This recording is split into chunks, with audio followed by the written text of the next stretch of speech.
importantes. Ya tenemos en comunicación a Javier Chávez y trae un tema que, bueno, y es que la Fiscalía hay que ponerle atención. Dice la Fiscalía de Atención a Víctimas que sufre más la familia de un secuestrado que de un ejecutado. Yo creo que sufren las dos y es una incertidumbre terrible, unos por cómo está su familiar y otros por si se va a hacer justicia o no respecto de la la persona causante del homicidio, del homicida, si atrapan o no a la persona que haya matado al familiar y si lo atrapan, pues que no lo dejen salir y bueno, una serie de cosas que se dan a su familiar es el principal desajuste emocional que se crea en las personas cuando un ser querido se encuentra desaparecido. Con ese tipo de personas es difícil manejar su trastorno psicológico, ya que no saben ni dónde ni cómo se encuentra su familiar, además de que no se le puede catalogar como un estado de duelo debido a que no se ha comprobado el fallecimiento de la persona. A diferencia de otras ciudades del país, en Ciudad Juárez la impresión que se tiene cuando un allegado desaparece es que fue asesinado por integrantes del crimen organizado, que fue víctima de algún hecho violento o fue raptado, en algunos casos sobre todo de jovencitas, que fue raptado con fines de trata de personas, de tráfico de personas, de acuerdo a lo que da a conocer el especialista. Pero escuchemos lo que comentó. Toda la violencia genera un desajuste emocional, genera un trastorno psicológico, que algunos tienen mayor capacidad, otros menos capacidad para poder avanzar, pero en el caso específico de las personas ausentes o extraviadas, es algo muy complicado de manejar emocionalmente, psicológicamente, por la incertidumbre del estado en el que se encuentra el familiar ausente. No sabemos dónde está, no sabemos cómo está, no podemos decir que es un duelo o una pérdida porque no podemos asegurar que la persona esté lamentablemente fallecida, pero tampoco podemos decir que nunca va a regresar. Entonces es una incertidumbre muy difícil para manejar en las familias. La impresión que se tiene de un extravío, de no localizar a un familiar, y más que nada si es una mujer y si es menor de edad, aquí en Ciudad Juárez el contexto es, híjole, ¿qué pasó? Se imaginan un montón de cosas, crimen organizado, trata de personas, ya se la llevaron aquí, y por lo real y por lo que se dice, que son dos elementos diferentes. Hay que conocer que la ciudad ha ido avanzando en seguridad, pero definitivamente por ser frontera, aquí y en todas las que son fronteras tenemos un gran problema de tráfico humano que está luchando para detenerse, pero sucede, ¿verdad? Entonces, y la historia que tenemos también, cuando alguien sufre el duelo, la pérdida de un ser querido, pues hay un proceso natural, y en la mayoría de los casos así sucede, es una aceptación, es un reacomodo emocional, psicológico, en el cual damos cuenta que la pérdida es permanente. Pero en este caso no hay esa posibilidad, porque no sabemos, no tenemos la certeza de comprobar, o incluso cómo sería posible realizar un funeral con alguien que no sabemos si realmente ha fallecido. Pues bueno, ahí escuchamos al encargado de psicología de ahí de la Fiscalía de Atención a Víctimas y Ofendidas del Delito, quien comentaba que cuando es la etapa de duelo una persona acepta, en muchas de las ocasiones, no en todas, acepta la pérdida permanente de su familiar. Sin embargo, con la incertidumbre que genera un ser querido que se encuentra desaparecido, que se encuentra extraviado, pues bueno, en algunos casos también se generan trastornos mentales irreversibles en algunas personas, Daniela. Ya lo creo, ha de ser terrible, suena como una pesadilla, que lamentablemente es un cuento bastante escuchado en esta frontera a lo largo de los años. Ya por más de una década creo que hemos sufrido los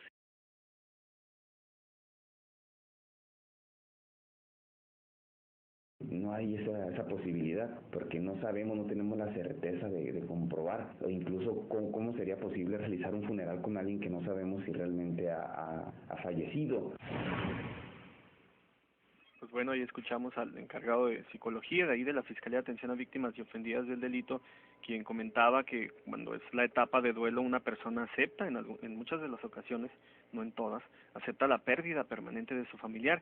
Sin embargo, con la incertidumbre que genera un ser querido que se encuentra desaparecido, que se encuentra extraviado, pues bueno, en algunos casos también se generan trastornos mentales irreversibles en algunas personas, Daniela. Ya lo creo, ha de ser terrible, suena como una pesadilla, que lamentablemente es un cuento bastante escuchado en esta frontera a lo largo de los años. Ya por más de una década creo que hemos sufrido los temas de ella, ni por parte de las autoridades, parte del Ministerio Público, que es lo más común, y es cuando pues tienen que salir o salen por la misma ley que les protege ese tipo de derechos, que ante una mala defensa pues hay que soltar a la persona, o ante una mala consignación, mejor dicho, pues por parte del Ministerio Público pues hay que soltar a la persona. Qué grave, qué terrible. Es algo que pues que no se le desea a nadie. Muchas gracias por tu nota, Javier. Buenas tardes. Buenas tardes. Buenas tardes. Son temas bien dolorosos. ¿Sabe que olvidé preguntarle a Javier a ver si me pueden conseguir el dato? Eh, si le dio alguna estadística el si le dio alguna estadística el psicólogo de aproximadamente cuántas personas atienden al año o al mes en esta unidad de atención a víctimas en Fiscalía. A ver si tenemos por ahí el dato. Yo sé que Fiscalía pasa esa información a los medios. A ver si es tiempo y nos puede platicar. O no, o tú dame el dato, si te lo dice a ti, César, por teléfono. Y aquí lo comentamos. Porque es más gente de la que usted se imagina, ¿eh? De los, Daniela, ¿de los familiares o de los niños? Pues si tiene los dos datos, o cualquiera nos sirve con mucho gusto, de familiares o de niños, porque pues tanto se afecta la mamá de la persona desaparecida o ejecutada, como la esposa o como el niño o la niña, ¿no cree? Los hijos.